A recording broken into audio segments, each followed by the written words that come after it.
loncat ke belakang. Kemana? Berarti kalau Ustaz ngomong ke belakang, harusnya loncat ke depan. Wah, masih ada yang bingung. Masih ada. Assalamualaikum warahmatullahi wabarakatuh. Para bunda dimanapun kalian berada, gimana kabarnya? Semoga sehat selalu ya. Kali ini aku pengen bahas mengenai cara memilih sekolah SD.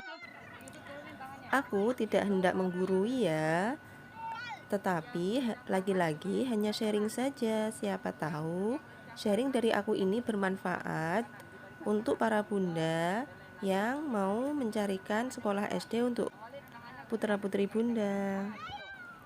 Apabila kita tengok dunia pendidikan saat ini, maka kita sebagai orang tua memang sedikit bingung ya, sedikit prihatin, sedikit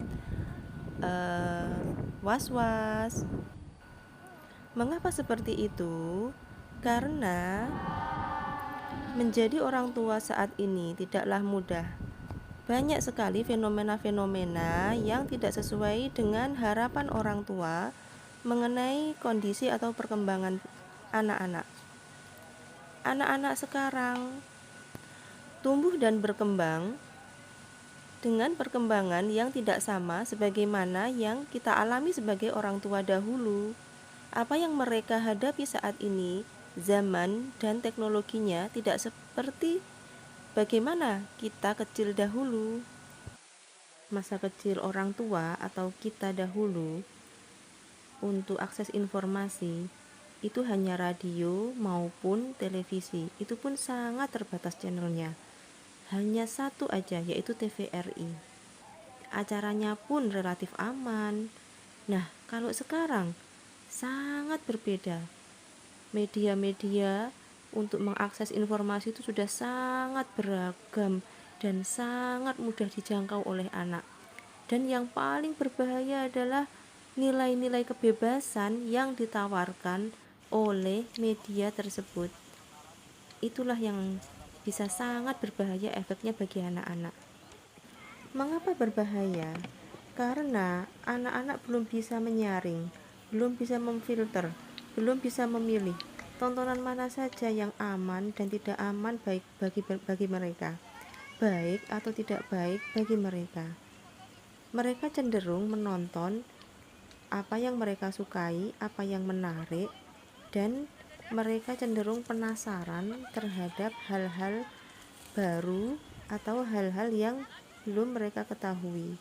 Dan mirisnya lagi, untuk mendapatkan informasi mereka lebih suka tidak bertanya langsung kepada orang tuanya, tetapi langsung mencari dari informasi-informasi di internet. Yaitulah tantangan anak zaman sekarang. Apabila muatan-muatan negatif itu masuk ke benak anak, sementara anak itu fitrahnya adalah peniru yang ulung, maka mereka akan cenderung ingin meniru, ingin mempraktekkan apa yang saat itu mereka lihat. Inilah yang berbahaya. Apakah itu tontonan kekerasan, apakah itu tontonan yang negatif-negatif lain. Disinilah yang tidak kita inginkan. Apalagi kalau orang tua sendiri tidak menanamkan penanaman hal-hal positif yang berasal dari akidah yang kokoh. Orang tua perlu bekerja sama, perlu bantuan sekolah untuk mendidik anak-anak, untuk mengarahkan mereka supaya mereka menjadi generasi yang diinginkan. Bagi orang tua yang mampu untuk mendidik sendiri, maka cukuplah anak itu dididik lewat homeschooling atau cukup sekolah di rumah. Tetapi hanya sedikit yang mampu seperti itu. Seperti saya sendiri, itu tidaklah mampu untuk mengadakan homeschooling.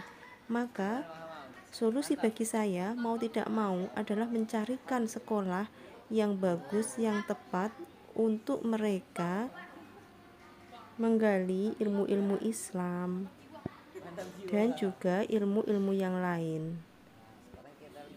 Mengapa ketika memilih sekolah, maka sekolah itu harus berbasis agama? Karena kita ingin anak kita nanti tumbuh dewasa itu adalah menjadi anak yang soleh dan solehah. Sebagaimana hidup ini, maka kita hidup di dunia tidaklah berakhir di dunia, tetapi akan ada kehidupan akhirat di mana mereka haruslah tidak hanya sukses di dunia, tetapi juga sukses di akhirat. Dan inilah yang mesti kita tanamkan ketika mereka menempuh pendidikan dasar. Haruslah membentuk kepribadian yang bisa menyelamatkan mereka baik di dunia maupun di akhirat, membawa kesuksesan baik di dunia maupun di akhirat.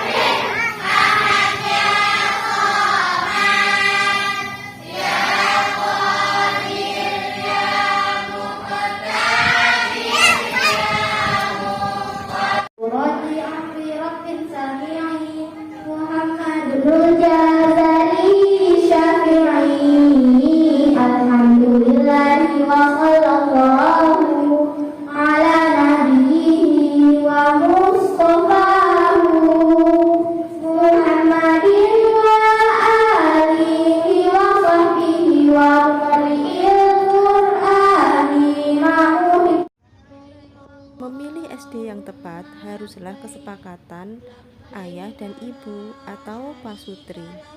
Jadi tidak bisa yang satu keberatan, salah satu keberatan.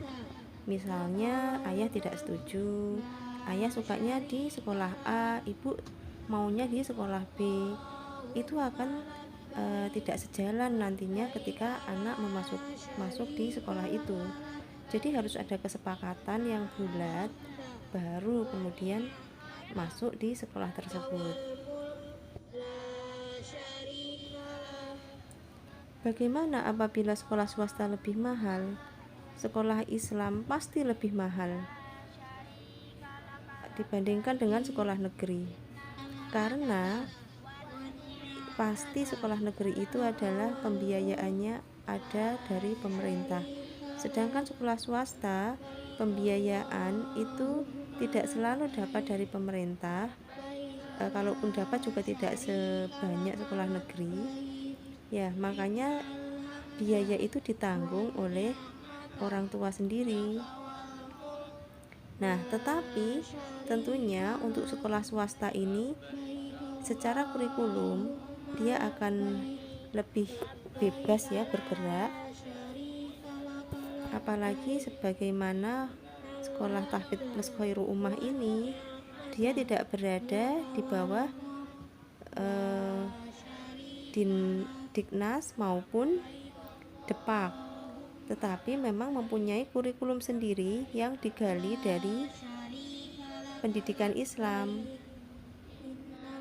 Kurikulumnya sangat khas, digali dari bagaimana ulama dahulu belajar, yaitu yang pertama adalah menguasai Al-Quran. Jadi tahfidz atau hafalan itu menjadi pelajaran pokok dan wajib setiap harinya. Selain itu juga tahsin dan yang lain-lain.